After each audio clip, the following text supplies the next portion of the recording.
खमागणी दोस्तों, खमागणी क्लासेस में आप सभी का हार्दिक स्वागत है।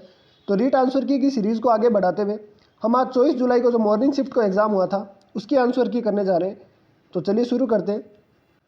हम साइंस के प्रश्नों से शुरू करते हैं। तो निम्न में से असंक्रामक रोग कौन सा है? तो असंक्रामक रोग कौन सा होता है? जो छूने से नहीं फैलता है दोस्तों। बाकी सभी संक्रामक रोग बोलते हैं जिसे जो छूने से फैलता है। तो ऑप्शन नंबर बी है कैंसर, वो छूने से नहीं फैलता है, यानी कि असंक्रामक रोग है। बाकी एड्स, कोरोना तो आप जानते हैं, और सामान्य जुकाम, ये तीनों है वो छूने से फैलते हैं। नेक्स्ट क्वेश्चन, कोशिका विभाजन में सिनेप्टोनिमल सम्मिश्र का निर्माण कौन सी अवस्था में होता है? ये दोस्तों प्रोफेज फर्स्ट की जाइगोटिन अवस्था में होता है, लेकिन यहाँ पर केवल प्रोफेज ही अवस्था में ऑप्शन दिया हुआ है, तो प्रोफेज फर्स्ट है।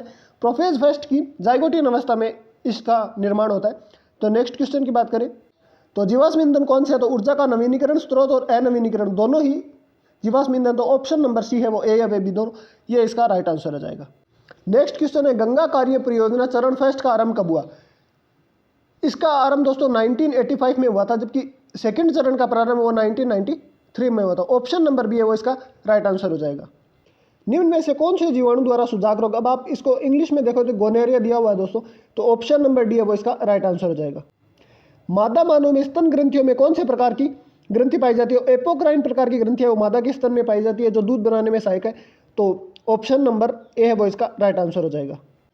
विटामिन सी, इस बार दोस्तों रीट के अंदर हर विटामिन से क्वेश्चन आया है, A B C her vitamin से। तो इस बार पूछा है विटामिन सी से की कमी से होने वाला रोग कौन सा है? तो इसका आंसर हमें पता है स्कर्वी, ए से रतौंधी रोग जो आंखों से संबंधित है, बी से बेरीबेरी, सी से स्कर्वी ये मसूड़ों से संबंधित है, और डी से रिक्टेस। तो ये इस बार बहुत बार पूछा गया, 3 या 4 बार ये क्वेश्चन आ चुका है इसी बार रीट में।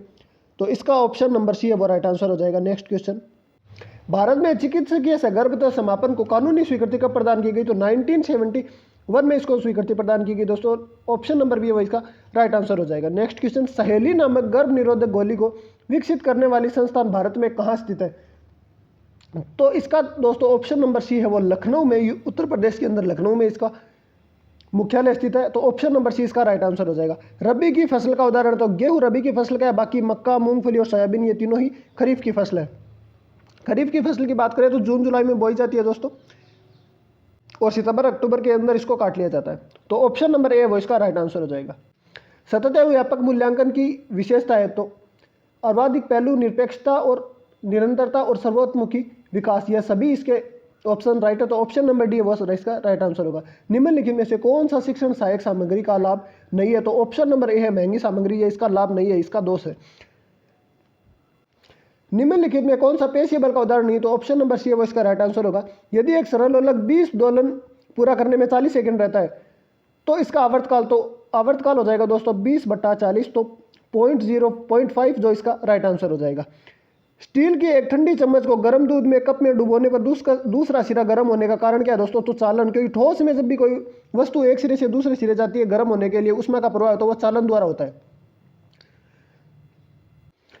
मोटर वाहनों में पार्श्व दर्पण द्वारा एक वस्तु का बिंब कैसा बनाया जाता है? दोस्तों हम जानते हैं कि मोटर वाहनों में जो पार्श्व दर्पण होते हैं वो किस प्रकार के होते हैं? वो उत्तल प्रकार के होते हैं। तो इसमें उत्तल दर्पण में हमेशा सीधा वास्तविक और छोटा प्रतिबिंब बनता है। तो ऑप्शन नंबर ए है वो इसका राइट आंसर हो जाएगा। और अवतल दर्पण की बात करें तो दोस्तों इसके अंदर आभासी और बड़ा प्रतिबिंब बनता है, और हमें ऑप्शन नंबर ए इसका राइट आंसर होगा। उत्तल दर्पण के लिए पूछा है। शेर की दहाड़ में ध्वनि की प्रबलता एवं तारकत्व की बात करते हैं। तो तारकत्व है दोस्तों, तारकत्व है वो क्या, किस पर निर्भर करता है? वो आवृत्ति पर निर्भर करता है। तो शेर की दहाड़ है उसकी आवृत्ति कम होती है तो इसकी तारकत्व भी कम होगा और प्रबलता अधिक होगी, जबकि मच्छर की जो मिनमिनाहट है उसका तारकत्व अधिक होगा। निम्नलिखित में से कौन सा विद्युत धारा के चुंबकीय प्रभाव पर आधारित है? तो विद्युत घंटी है, ऑप्शन नंबर सी इसका राइट आंसर हो जाएगा। निम्नलिखित में से ग्रहों में से कौन सा सबसे कम सघन है? तो शनि जो है वो इसका राइट आंसर हो जाएगा, ऑप्शन नंबर ए। निम्नलिखित में से मूल्यांकन के लिए कौन सा कथन सही है, सही नहीं है? सॉरी दोस्तों, थोड़ी सी टेक्निकल प्रॉब्लम आ गई थी, तो हम आगे से फिर से शुरू करते हैं। निम्नलिखित में से थर्मोप्लास्टिक का उदाहरण है 143 क्वेश्चन में ऑप्शन नंबर सी है पॉलीथीन है वो इसका राइट आंसर हो जाएगा। 2 प्रकार के होते हैं दोस्तों, एक तो थर्मोप्लास्टिक और एक थर्मोसेटिंग। तो यहाँ पर हमें थर्मोप्लास्टिक के बारे में पूछा है। थर्मोप्लास्टिक के और एग्जाम्पल है पॉलीथीन, एलिलिक, नाइलॉन, टेफ्लॉन, ये सभी थर्मोप्लास्टिक है। तो ऑप्शन नंबर सी है वो इसका राइट आंसर हो जाएगा।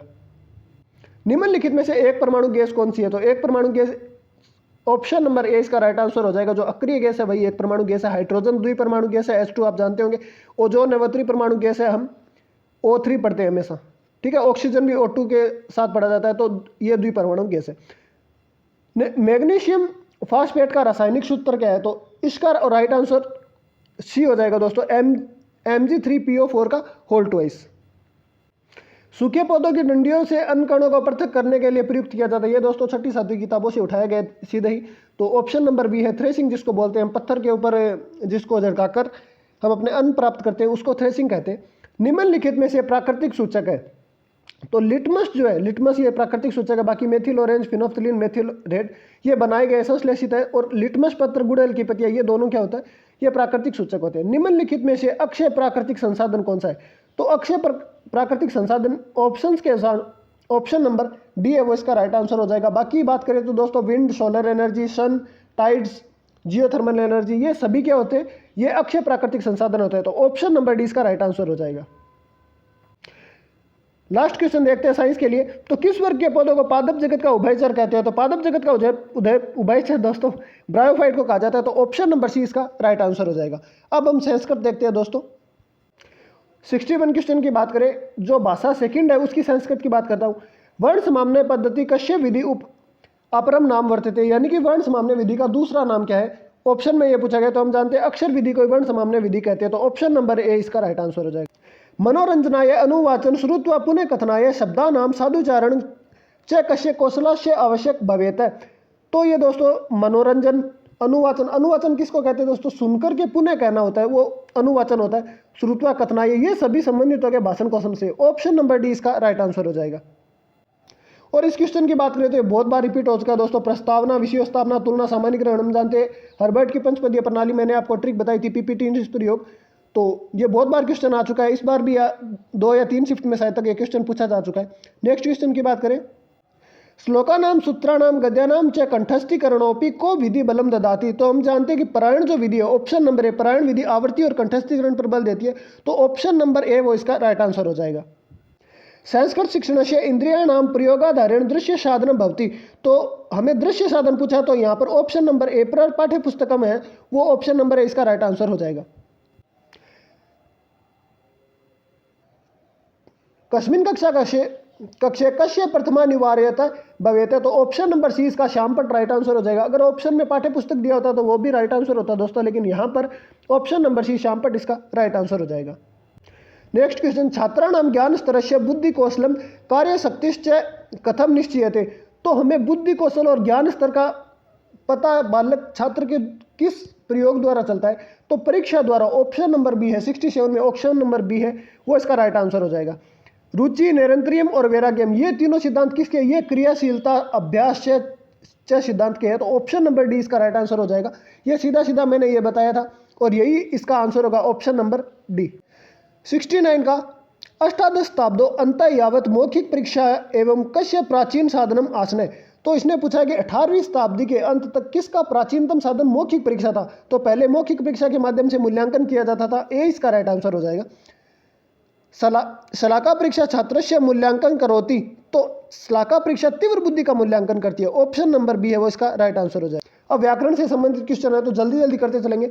महता इत्यत्र विभक्ति अस्ति, तो तृतीय विभक्ति है महता के अंदर। ऑप्शन नंबर बी इसका राइट आंसर हो जाएगा। ध्वजारोहणम इत्यत्र कै संधि, तो दीर्घ संधि है ध्वजारोहण में। राष्ट्रगीतम इत्यत्र कै समास है, तत्पुरुष समास राष्ट्र का गीत। 74 की बात करें, प्रणमंती इत्यत्र कै लकारे, तो ऑप्शन नंबर ए लट लकारे इसका राइट आंसर हो जाएगा। गणमान्य राजनायिका सम्मिलिता भवंती अस्मिन वाक्य विशेष्य पद, हमें विशेष्य पद पूछा है दोस्तों। तो गणमान्य इसका विशेषण है और राजनायिका इसका विशेष है। तो ऑप्शन नंबर डी इसका राइट आंसर हो जाएगा। अब श्लोक के आधार पर है, तो हम सीधे क्वेश्चन देखते हैं दोस्तों। अत्रैव इत्यत्र कै संधि, 76 में ऑप्शन नंबर विवृद्धि संधि है इसमें अत्रैव के अंदर। वेरी इजी क्वेश्चन है। संगीत शास्त्रनम इत्यत्र समास वर्तते है, तो तत्पुरुष समास है वो इसका राइट आंसर हो जाएगा। ऑप्शन नंबर ए इसका राइट आंसर हो जाएगा। नेक्स्ट क्वेश्चन की बात करें, उपगताम इत्यत्र कै प्रत्यय, तो तय प्रत्यय इसके अंदर। ऑप्शन नंबर सी इसका राइट आंसर। 79 अत्रैव कोकिर विनंती तय मनोज्ञ कंठी अस्मिन श्लोकस्य को अलंकार है। तो इसके अंदर दोस्तों देखिए तुलना की गई है। तो जब भी तुलना की जाती है व्यतिरेकी अलंकार होता है व्यतिरेक, क्योंकि इसके अंदर बताया गया कि कोयल के कंठ से भी उत्तम किसका कंठ है? कुंभकर्ण की पुत्री का कंठ है। तो ऑप्शन नंबर डी इसका राइट आंसर हो जाएगा। उपयुक्त श्लोक की किम छंद अस्ति, तो हमने देखा है उसके अंदर 14 है, तो वसंतिल का इसका राइट आंसर हो जाएगा। 54 को दोस्तों संस्कृत के अंदर क्या गई, चतुपाश्चय, तो ऑप्शन नंबर ए वो इसको राइट आंसर हो जाएगा। 82 की बात करें तो दोस्तों 6:45, अगर हम सीधा ही बोले तो हम इसको पूर्णी बोलते हैं, तो पूर्णी 7, इसमें पादोन सप्तवादने होगा। ऑप्शन नंबर डी इसका राइट आंसर हो जाएगा। माहेश्वर सूत्रेषु ह्रस्व संति, तो माहेश्वर सूत्र में कितने प्रकार के ह्रस्व स्वर होते हैं, 5 प्रकार के होते हैं, तो ऑप्शन नंबर डी इसका राइट आंसर हो जाएगा। और कौन कौन से हैं पांचों, ए ई उ री री, तो पांचों ऑप्शन नंबर डी इसका राइट आंसर हो जाएगा। अब इसका अनुवाद करना है, तो उस गुरु से विद्या पढ़ते, तो ऑप्शन नंबर बी इसका राइट आंसर हो जाएगा। तस्मात् गुरु हो विद्याम पठति, ऑप्शन नंबर बी इसका राइट आंसर हो जाएगा। एकारस्य उच्चारण स्थान अस्ति, ऑप्शन नंबर ए, एकार का नासिका सॉरी ए का कंठ तालु होगा। 85 में ऑप्शन नंबर ए। शय की बात करें तो हम जानते हैं ऋतु षाणम मूर्धा, तो ऑप्शन नंबर सी इसका राइट आंसर हो जाएगा। वृक्ष फलानी संति, इसका भाववाच्य क्या होगा, तो ऑप्शन नंबर ए वृक्ष फले भूयते, ऑप्शन नंबर ए इसका राइट आंसर हो जाएगा। वाक्यम संशोधित, निरुपात वसुधाम याचते, तो याच धातु के विरोध में द्वितीय विभक्ति होती है, तो नृपम वसुधाम याचते, ऑप्शन नंबर डी इसका राइट आंसर हो जाएगा। साहस्य डैश प्रतिवस्थित, तो श्री ही इसका राइट आंसर हो जाएगा 89 के अंदर, क्योंकि इसका अर्थ होता है साहस में स्त्री निवास करती है, तो श्री ही इसका राइट आंसर हो जाएगा। अनुवाद करना है, हम गुरु को नमस्कार करेंगे। अब देखिए दोस्तों, एक करेंगे ही देखोगे तो आपका इसमें आंसर सही हो जाएगा। नश्यामः एक ही ऑप्शन में दिया है, ऑप्शन नंबर सी इसका राइट आंसर हो जाएगा। तो हमने दोस्तों आज साइंस और संस्कृत दोनों की कर लिए। अब अगर आप मैथमेटिक्स के भी चाहते हो और एसएसटी के भी चाहते हो तो प्लीज़ कमेंट बॉक्स में बता दीजिए और इस चैनल को सब्सक्राइब कीजिए। खमागणी, राम राम।